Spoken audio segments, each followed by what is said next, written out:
salam sehat Tribuners. Kembali lagi berjumpa bersama kami dalam program Depok hari ini. Masih bersama tokoh perubahan Kota Depok, Bang Supian Suri, calon wali Kota Depok 2025-2030. Bang, ya. Semangat Bang. Semangat. Weh. Kasih itu dong Bang, yel-yel Bang. Gini dong. Gini. Oh gini ya, Duh. kasih yel-yel ya. Iya. Buat Tribuners. Iya. Bang, bicara kesehatan nih. Iya. Kan katanya sudah Kota Depok itu sudah bisa gratis, bener nggak sih Bang? Ya, kalau cerita gratis dalam konteks UHC yang dimaksud di rumah-rumah sakit, dari sisi teori sudah. Artinya walaupun dari sisi implementasi masih banyak yang di lapangan belum merasakan konsep UHC yang ideal. Intinya sih gitu. Intinya seperti itu. Iya, intinya ideal. Konsepnya kan semua orang di Depok dianggap sudah punya jaminan kesehatan. 98%, dan itu bukan hanya Kota Depok. Depok itu kota yang boleh dibilang deadline-nya kan oleh pemerintah pusat itu 2024. Kita mengambil waktu yang terakhir sebetulnya untuk mengambil UHC itu. Kota kabupaten lain sudah jauh lebih awal daripada Kota Depok. Jadi nggak bisa diklaim itu program Depok, ini program nasional dan wajib dijalankan sebetulnya. Nah, tinggal implementasi kebijakan UHC ini benar-benar mudah dirasakan oleh masyarakat. Apa yang Abang akan berikan kepada warga Kota Depok? Di luar yang dilakukan UHC, hari ini rumah sakit puskesmas kita masih berbayar, Kang Dodi. Artinya ini kan menjadi layanan buat masyarakat, kesehatan yang terdekat buat masyarakat. Mungkin boleh dibilang nggak mahal, tapi tetap aja buat masyarakat yang menengah ke bawah, ya berbayar itu menjadi hal yang memberatkan. Makanya di program pemerintah nanti saya dan Pak Chandra tentunya, insya Allah kita akan gratiskan semua pelayanan kesehatan di puskesmas. Gitu. Jadi mendukung program UHC juga sebetulnya yang memang sudah menggratiskan di level rumah sakit, pelayanan rumah sakit gitu ya. Jadi kalau rumah sakit aja udah gratis, masa puskesmas masih berbayar kan kayak gitu. Nah, yang kedua dari sisi boleh dibilang kelengkapan sarana kesehatan di level kelurahan, dalam hal ini puskesmas.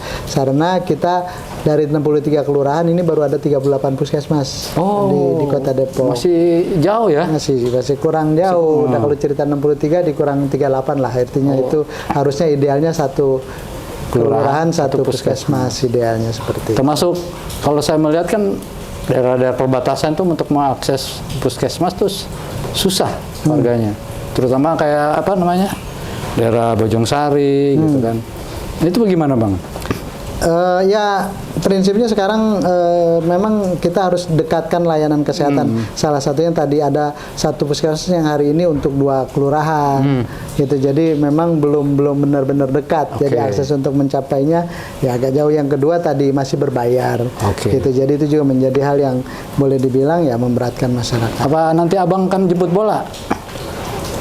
Kalau itu secara teknis nanti kita lihat lah. Artinya kalau buat saya Depok ini nggak terlalu luas. Kalau 63 kelurahan kita udah punya 63 puskesmas, rasanya juga nggak harus cerita jemput bola. Akses kita ke puskesmas itu udah sangat dekat sebetulnya. Kita bukan daerah yang jauh dari mana-mana, rasanya harusnya bisa terakses. Tapi ya kita lihat nanti secara teknis akan seperti apa. Tapi menurut saya sih dengan menyiapkan 63 puskesmas di 63 kelurahan harusnya juga sudah cukup. Bang, bicara kesehatan nih, kayaknya Abang tertarik dengan masalah rumah sakit khusus ginjalnya. Emang apa sih latar belakangnya? Pertama saya ikut prihatin dengan kondisi, saya banyak diskusi dengan teman-teman yang tergabung dalam Yayasan Jaga Ginjal Indonesia, JGI ya, Yayasan Jaga Ginjal Indonesia. Ini yayasan yang memang berkomitmen 3 hal. Pertama, mereka banyak juga di antara mereka orang-orang yang terpapar gagal ginjal. Mereka berkeinginan mengedukasi orang-orang yang belum terkena atau mudah-mudahan tidak terkena untuk menjaga kesehatannya, pola makan dan yang lainnya. Betul. Jangan sampai terpapar gagal ginjal seperti yang mereka rasakan. Yang kedua, upaya mereka adalah bagaimana memberikan motivasi semangat buat orang-orang yang memang boleh dikatakan sudah terpapar gagal ginjal, bahwa hidup belum berakhir, harus terus bersemangat, mereka harus terus berupaya berjuang gitu. Itu kan bukan hal yang gampang juga gitu. Yang ketiga, mereka mengadvokasi. Banyak yang mereka gagal ginjal di awal-awal, mereka harus dengan kegalauan dan yang lainnya, itu juga mereka hadir di sana. Tapi lagi-lagi yayasan ini benar-benar berjuang, boleh dibilang atas nama yayasan. Mereka belum, pemerintah dalam ini Kota Depok belum benar-benar hadir mensupport juga mereka. Bang Dodi bisa bayangkan, ternyata orang-orang yang terpapar gagal ginjal itu siap mereka cuci darah dikasih 2 butir telur, atau satu kegembiraan buat mereka. Jadi segitunya ya, itu hal yang sederhana tapi buat mereka sangat termotivasi. Nah, kenapa saya mengatakan concern ke sana? Ya tadi sebetulnya penyakit atau ini bisa dicegah kalau kita punya semangat yang sama dari awal untuk berperilaku hidup sehat, gitu, pola makan dan yang lainnya. Bang Dodi bisa kebayang hari ini makin banyak anak-anak muda, bahkan anak-anak kecil yang sudah terpapar diabetes banyak tinggi, gagal ginjal juga. Kan dari diabetes bisa ke gagal ginjal.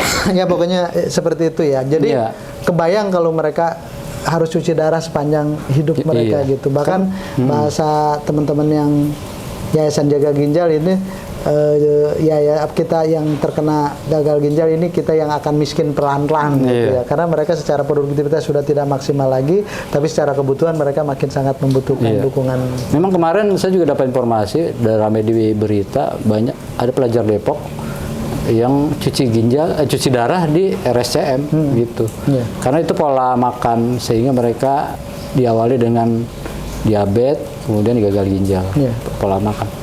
Kayaknya memang perlu gitu ya rumah sakit khusus ginjal ya. Ya, artinya salah satu, kebetulannya kalau kita mau ngomong ideal, semua penyakit ya. Tapi buat saya salah satu saja kita ambil ini sebagai warning buat warga Depok untuk aware terhadap kesehatannya gitu, jaga kesehatannya. Salah satunya permasalahan gagal ginjal buat masyarakat. Dan yang kedua, buat warga Depok yang Allah takdirkan sudah harus mengalami itu, ya pemerintah balik lagi harus hadir bagaimana mensupport mereka, menyiapkan layanan-layanan yang maksimal.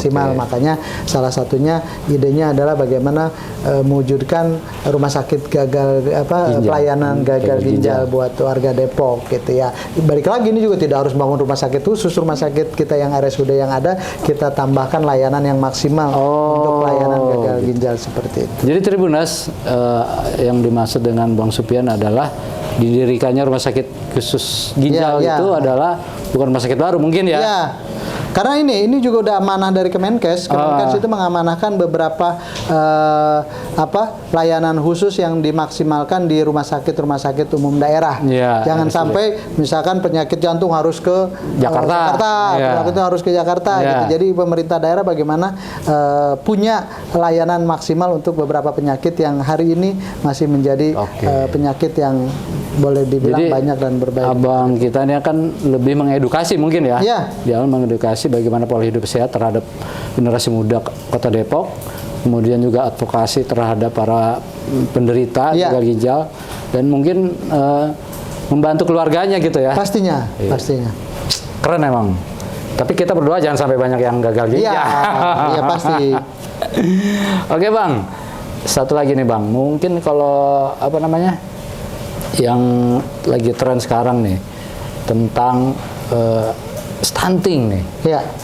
Apa nih Bang? Abang akan berikan nih. Ya, kalau cerita stunting ini sekali lagi rantainya nggak bisa kita simpulkan di satu titik ya. Jadi cerita stunting itu memang perjalanan yang boleh dibilang panjang kalau memang kita mau benar-benar menuntaskan permasalahan stunting.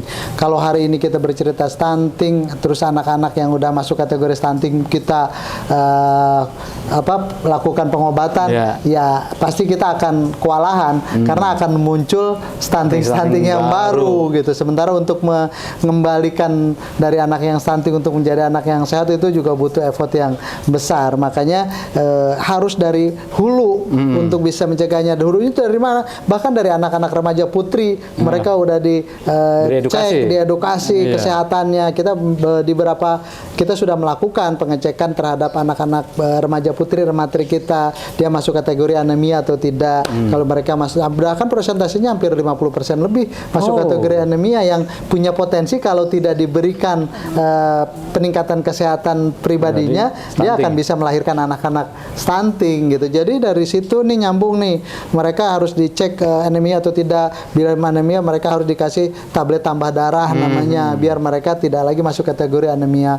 Terus mereka harus jaga kesehatannya sampai menjelang mereka mau nikah. Itu harus dikeceknya. Makanya tadi nyambung puskesmas gratis. Hari ini kita mau sebelum calon-calon pengantin itu memeriksakan kesehatannya ke puskesmas untuk melihat di kondisi fisiknya dia sehat atau tidak. Karena kan dengan dia melangsungkan pernikahan sangat besok dia punya anak. Makanya sebelum punya anak dia harus cek kesehatannya. Lagi-lagi karena banyak kita dorong puskesmas KUA, udah komunikasi dengan KUA, calon-calon pengantin untuk cek kesehatannya, begitu sampai puskesmas bayar.